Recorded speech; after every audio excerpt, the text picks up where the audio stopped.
സഹോദരങ്ങൾ, ഖുർആനിലെ ഇൽമ് അത് ഇൽമ് പഠിക്കാൻ ഉദ്ദേശിക്കുന്നവർക്ക് വയറ് നിറയാത്ത വിജ്ഞാനമാണ്. പഠിച്ചാൽ അവൻ എന്ത് നിറയുകയില്ല, വയറ് നിറയുകയില്ല. അതുകൊണ്ടാണ് ഖുർആന്റെ തഫ്സീറുകൾ ആലോചിക്കുക, അത്ഭുതങ്ങളിൽ അത്ഭുതമാണ്. ഇക്കണ്ട തഫ്സീറുകളായ തഫ്സീറുകളെല്ലാം ഇസ്ലാമിക ലോകത്തുണ്ട്. എന്നിട്ട് അതെല്ലാം കഴിഞ്ഞ് പണ്ഡിതന്മാർ വീണ്ടും അതിന് തഫ്സീറുകൾ എഴുതുമ്പോൾ നോക്കൂ നിങ്ങൾ, പുതിയ പുതിയ എന്ന് പറഞ്ഞാൽ അത് ദീൻ നബി സല്ലല്ലാഹു അലൈഹി വസല്ലം പഠിപ്പിക്കാത്തതല്ല, പക്ഷേ ദീനിലുള്ള ഫായിദ തന്നെയാണ്. പക്ഷെ അതിൻ്റെ വ്യത്യസ്ത വശങ്ങൾ പറഞ്ഞു തരുന്നത് കാണാം. ഇബ്നു കസീറും തബ്രിയും അങ്ങനെയുള്ള പല പല ഹദീസിൻ്റെ ഖുർആനിൻ്റെ തഫ്സീർ ഗ്രന്ഥങ്ങൾ കഴിഞ്ഞിട്ടാണ് ഇതായി ആധുനിക കാലത്ത് ഇമാം അബ്ദുറഹ്മാൻ ബിൻ നാസിർ സഅദി റഹിമഹുല്ലാഹ് അദ്ദേഹത്തിൻ്റെ മനോഹരമായ തഫ്സീർ രചിച്ചു. സുബ്ഹാനല്ലാഹ്, വിജ്ഞാനത്തിൻ്റെ അമൂല്യമായ രത്നങ്ങൾ നിങ്ങൾക്ക് അതിൽ കാണാം. ഇക്കണ്ട തഫ്സീറുകൾക്ക് കഴിഞ്ഞിട്ടാണ് അദ്ദേഹം എഴുതിയത്. പക്ഷേ നോക്കൂ, അതിൻ്റെ എല്ലാം മറ്റൊരു വശം ഖുർആന്റെ പ്രത്യേകതയാണ്. അദ്ദേഹത്തിൻ്റെ ശിഷ്യൻ മുഹമ്മദ് സാലിഹ് അൽ ഉസൈമീൻ റഹിമഹുല്ലാഹ്, അദ്ദേഹത്തിൻ്റെ ധാരാളം സൂറത്തുകളുടെ തഫ്സീർ പ്രസിദ്ധീകരിക്കപ്പെട്ടിട്ടുണ്ട്. അദ്ദേഹത്തിൻ്റെ ദർസുകൾ അത് കിതാബ് രൂപത്തിലാക്കി പ്രസിദ്ധീകരിക്കപ്പെട്ടിട്ടുണ്ട്. അത്ഭുതപ്പെട്ടു പോകുന്ന, നമ്മളെ ആശ്ചര്യത്തിൽ നിർത്തുന്ന ചില ഭാഗങ്ങൾ എത്തിയാൽ ബാക്കിയുള്ളത് വായിക്കാൻ തോന്നാതെ അവിടെ നമ്മൾ നിന്നുപോകും. അത്ര അമൂല്യമായ പാഠങ്ങൾ ആ തഫ്സീറിൽ കാണാം. അള്ളാഹുവിൻ്റെ കിതാബിൻ്റെ പ്രത്യേകതയാണ്. പഠിക്കുന്നേന നിനക്ക് അതിൽ കൂടുതൽ ഉൾക്കാഴ്ച, അതിൽ കൂടുതൽ ഗുണപാഠങ്ങൾ കാണാം. ഒരു ഹദീസും അതുപോലെ ദീനിയായ മറ്റു വിജ്ഞാനങ്ങളും പഠിച്ച് ഖുർആൻ ഓതിയാൽ നേരത്തെ ഓതിയതുപോലെയല്ല ഉണ്ടാവുക, പുതിയ പാഠങ്ങൾ കാണാം. സഹാബത്ത് റളിയല്ലാഹു അൻഹു അവരുടെ ജീവിതത്തിൽ നിങ്ങളത് കേട്ടിട്ടില്ലേ?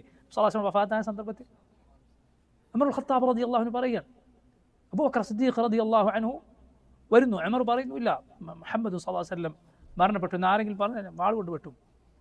അബൂബക്കർ സിദ്ദീഖ് വന്നതോടെ ജനങ്ങളെല്ലാം അബൂബക്കർ സിദ്ദീഖിൻ്റെ പിന്നാലെ ചെന്നു. യാ സാഹിബ റസൂലില്ലാഹ്, അള്ളാഹുവിൻ്റെ റസൂലിൻ്റെ സാഹിബേ, അഖൂബിദ റസൂലുള്ളാഹ്, അള്ളാഹുവിൻ്റെ റസൂൽ മരണപ്പെട്ടോ? അബൂബക്കർ സിദ്ദീഖ് പറഞ്ഞു, നഅം. യാ സാഹിബ റസൂലില്ലാഹ്, അള്ളാഹുവിൻ്റെ റസൂലിൻ്റെ സാഹിബേ, നബി സല്ലല്ലാഹു അലൈഹി വസല്ലം ഖബറടക്കണോ? ആളുകൾ ചോദിച്ചതാണ്.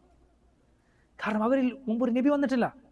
സല്ലല്ലാഹു അലൈഹി വസല്ലം വഫാത്ത് അവരെ പിടിച്ചു കുലുക്കി. അനസ് റളിയല്ലാഹു അൻഹു പറഞ്ഞതുപോലെ മദീന മുഴുവൻ ഇരുട്ട്, എന്തു ചെയ്യണമെന്നറിയില്ല. അബൂബക്കറോട് അവർ ചോദിച്ച ചോദ്യങ്ങൾ ഒന്നാണ്, നബിയെ ഖബറടക്കണോ? എന്താ ചെയ്യേണ്ടത് അറിയില്ല. അള്ളാഹുവിൻ്റെ റസൂൽ സല്ലല്ലാഹു അലൈഹി വസല്ലം ഫാസായി കിടക്കുകയാണ്. അവർ കേട്ട സദ്മ, അവർ കേട്ട ആ പ്രകമ്പനം അത് ചില്ലറയല്ല. അബൂബക്കർ സിദ്ദീഖ് റളിയല്ലാഹു അൻഹു അദ്ദേഹത്തിൻ്റെ വിജ്ഞാനവും സ്ഥൈര്യവും നിങ്ങൾക്ക് അവിടെ കാണാം. പ്രതിസന്ധി ഘട്ടത്തിൽ ആളുകളൊക്കെ എന്തു ചെയ്യണമെന്നറിയാതെ ഉമറാണ് ഈ രൂപത്തിൽ പെരുമാറുന്നത്, മറ്റാരുമല്ല. സുബ്ഹാനല്ലാഹ്, ഇത്രയും വിജ്ഞാനമുള്ള ഉമറാണ് പറയുന്നില്ല നബി സല്ലല്ലാഹു അലൈഹി വസല്ലം ഫാത്തായി എന്ന് ആരും പറയാൻ പാടില്ല എന്ന്. എന്തായിരിക്കും ആ രംഗം? അബൂബക്കർ സിദ്ദീഖ് റളിയല്ലാഹു അൻഹു ആ സ്ഥിരതയോടെ നിന്നു. അവർക്ക് ആയ ചോദ്യം കൊടുക്കുകയാണ്, വമാ മുഹമ്മദുൻ ഇല്ലാ റസൂൽ ഖലത് മിൻ ഖബ്ലിഹി الرسل فإن مات أو قتل انقلبتم على أعقابكم. അതുപോലെ ഇന്നക മയ്യിതുൻ വഇന്നഹും മയ്യിതൂൻ, ഈ ആയത്തുകൾ ഓതി കൊടുക്കുകയാണ്.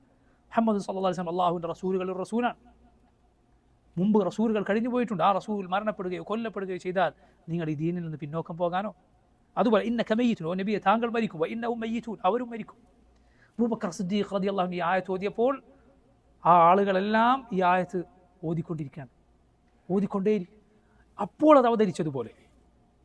അവതരിച്ചതുപോലെ ഈ ആയത്ത് നബി സല്ലല്ലാഹു അലൈഹി വസല്ലം കേട്ടവരാണവർ, ഓതിയവരാണവർ. പക്ഷെ നോക്കൂ നിങ്ങൾ, ആ സന്ദർഭത്തിൽ ആ ഖുർആൻ അവരെ ആ യാഥാർത്ഥ്യം പഠിപ്പിച്ചു. ഇതാണ് അള്ളാഹുവിൻ്റെ കിതാബ്, റബ്ബിൻ്റെ കിതാബ്. അത് നിസ്സാരമല്ല. അതുകൊണ്ട് സഹോദരങ്ങൾ പഠിക്കുക, അതിൽ അമൂല്യമായ രത്നങ്ങൾ, വിജ്ഞാനത്തിൻ്റെ മണിമുത്തുകൾ കരസ്ഥമാക്കുക. അതുകൊണ്ട് ഹൃദയത്തിന് ലഭിക്കുന്ന വിശാലതയും ജീവിതത്തിൽ ലഭിക്കുന്ന സന്തോഷവും ചില്ലറയല്ല. ചില പണ്ഡിതന്മാർ പറഞ്ഞിട്ടുള്ളതുപോലെ അറിവ് കൊണ്ടുള്ള സന്തോഷം അത് സുബ്ഹാനല്ലാഹ് ഡോളറുകൾ ലഭിക്കുന്നതിനേക്കാൾ, സ്വർണവും വെള്ളിയും ലഭിക്കുന്നതിനേക്കാൾ ഒരു സന്തോഷമാണ്. അവർക്ക് കിട്ടാത്ത സന്തോഷമാണ് അറിവിൻ്റെ സന്തോഷം. അത് ജീവിതത്തിൽ വലിയ സന്തോഷം പകർന്നു നൽകും. അതിൻ്റെ മധുരം നുണഞ്ഞവർക്കല്ലാതെ അത് മനസ്സിലാവുകയില്ല, പറഞ്ഞാൽ മനസ്സിലാവുകയില്ല.